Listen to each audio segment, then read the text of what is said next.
Okay. Well, to begin with, I'd like to thank you all for coming here and being here today so that I can make this statement and you put it out to the public. And I'd like to read a prepared statement, and then I'll take any questions from any media officials.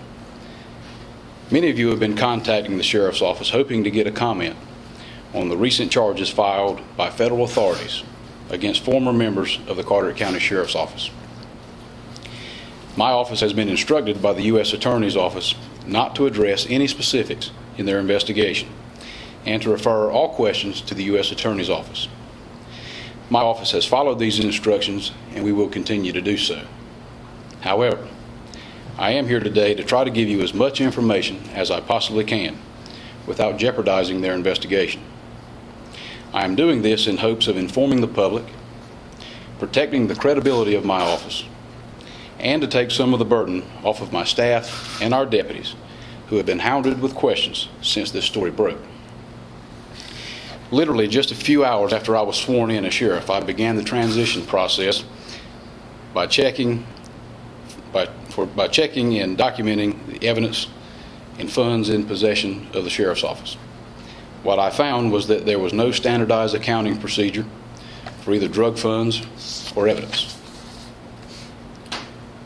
There is a clear procedure when a member of law enforcement suspects improprieties within law enforcement, and I followed that procedure by contacting District Attorney Scott Thomas's office and expressing my concerns.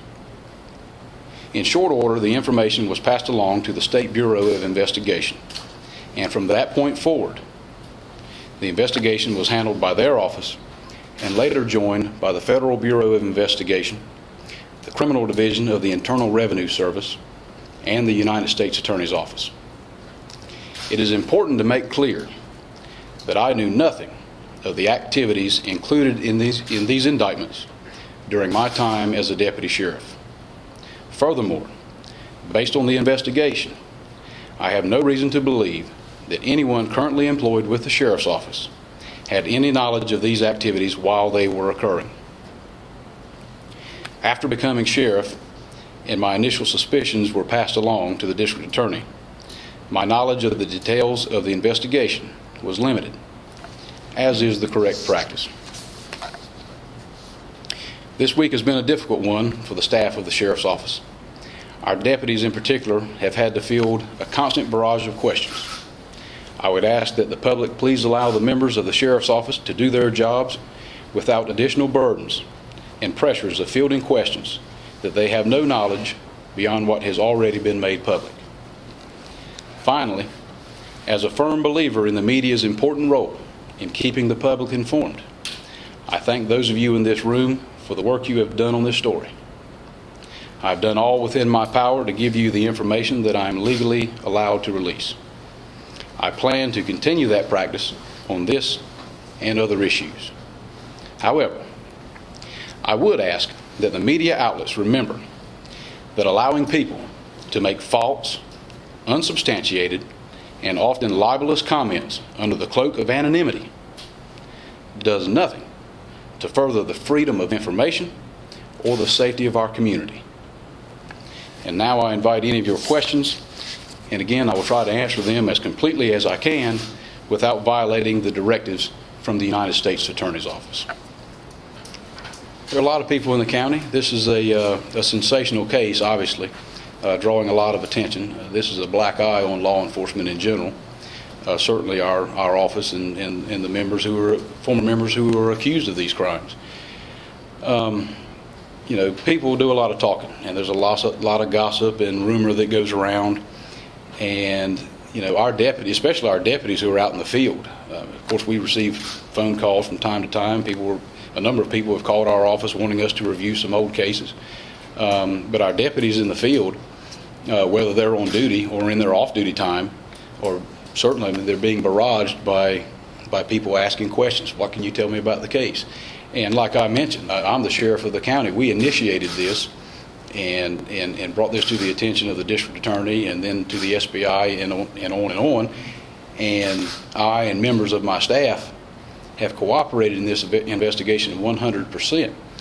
But they haven't told us everything as far as the investigative steps, who they've interviewed, which person said what against whom.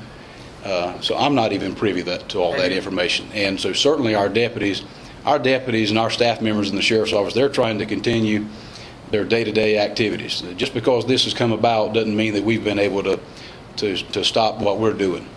And here again, I'm trying to re-emphasize that, to the public. I know people are seeking information, and the point that the case has been previously and up to now, very general statements, can't answer a lot of questions, get into specifics, that kind of thing.